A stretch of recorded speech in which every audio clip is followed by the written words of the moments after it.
৫ আগস্টের পট পরিবর্তনের পর সাবেক প্রধানমন্ত্রী শেখ হাসিনার ভারতে আশ্রয় নেওয়াই এই সংকটের কেন্দ্রবিন্দু বলে মনে করছেন বিশ্লেষকরা। বাংলাদেশ সরকার ২ দফা আনুষ্ঠানিকভাবে প্রত্যর্পণ চেয়েছে। আন্তর্জাতিক অপরাধ ট্রাইব্যুনালের মৃত্যুদণ্ডের রায় উল্লেখ করেছে সেই আবেদনে। সেই সঙ্গে ভারত থেকে উস্কানিমূলক বক্তব্য দেওয়ারও অভিযোগ তুলেছে বাংলাদেশ।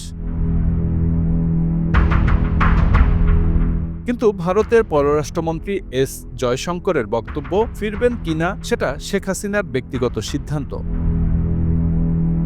বিশ্লেষকদের মতে এই বক্তব্যই স্পষ্ট করে দেয় ভারত এখনই শেখ হাসিনাকে ফেরত দিতে আগ্রহী নয়।